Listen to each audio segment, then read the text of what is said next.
যখনই আমাদের ভাইয়েরা থানা থেকে বের হচ্ছে ওই মুহূর্তে থানার পুলিশ সহ থানাকে সহ আমাদের ভাইদেরকে অতর্কিত একেবারে হামলা চালায়।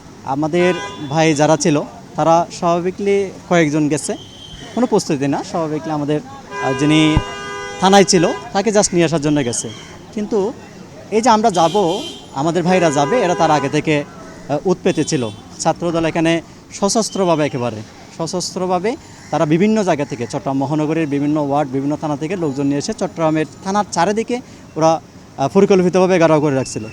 যখনই আমাদের ভাইয়েরা থানা থেকে বের হচ্ছে ওই মুহূর্তে থানার পুলিশ সহ থানাকে সহ আমাদের ভাইদেরকে অতর্কিত একেবারে হামলা চালায়। পরবর্তীতে পুলিশ ঘটনা নিয়ন্ত্রণে আনতে চাইলে, আমাদের ভাইদেরকে চলে আসতে চাইলে, আমরা চলে আসতে চাইলেও তারা চতুর্দিক থেকে হামলা করে। এরপরে এলোপাতাড়ি গড়ের মধ্যে আমাদের বেশ কয়েকজন হয়েছে। এই যে 22-24 জন, যারা 20-22 জন যারা আহত হয়েছে এর মধ্যে হয়েছে। আমাদের ভাইরা টোটালি হাতে কিছু ছিল না, ইনস্ট্যান্ট মোকাবেলার জন্য হয়তো ইট পাটকা যা ছিল তা দিয়েই মোকাবেলা করছে। থানা থেকে যখনই বের হচ্ছে তখনই ওনারা অতর্কিতভাবে বলতেছে, তারা আগে থেকে সাজিয়ে রাখছিল, সব কিছু প্ল্যান সাজিয়ে রাখছিল যে ওনাদেরকে অতর্কিতভাবে হামলা করবে। ঠিক আছে, এই অতর্কিত হামলার মধ্যে দিয়ে আমাদের ভাইরা হয়ে গেছে। এই বিষয়ে আমাদের কোনো পরিকল্পনা ছিল না, আমরা জানতাম না যে তারা এভাবে অতর্কিতভাবে হামলা করবে।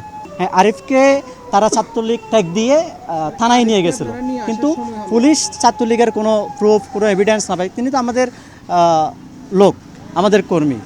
2018 সাল থেকে তিনি আওয়ামী লীগের দুঃসময়ে তিনি সংগঠন করেছেন। আওয়ামী লীগের দুঃসময়ে তিনি পুলিশের সাথে মোকাবেলা করেছেন। এমনকি জুলাই যুদ্ধে তিনি একজন আহত যোদ্ধা, জুলাই যুদ্ধে তিনি অগ্রণী ভূমিকা রেখেছেন। আরিফ প্রাথমিকভাবে আহত, তিনি প্রাথমিক ট্রিটমেন্ট নিয়েছেন। আমাদের কিছু ইনফরমেশন ছিল যে ছাত্র দলের যারা একাধিক আগে যারা ছাত্রলীগ করতো তাদের যে ব্যবসার লাইনগুলো, ব্যবসার সেটেলমেন্টগুলো, এগুলো এখন বর্তমানে ছাত্রদল নিয়ন্ত্রণ করার জন্য চেষ্টা করতেছে। ছাত্রদল সেই জায়গা থেকে তাদের একাধিক গ্রুপ হয়ে এই ব্যবসাগুলো নিয়ন্ত্রণ করার জন্য একাধিকবার সংঘর্ষ বা দাওয়াপাল্টা দেওয়া হয়েছে, এটা আমরা ইনফরমেশন পেয়েছি।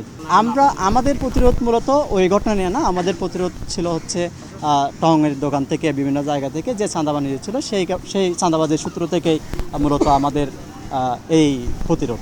আমাদের মহানগর সভাপতি এ বিষয়ে যথেষ্ট ঘোষণা দিয়েছেন।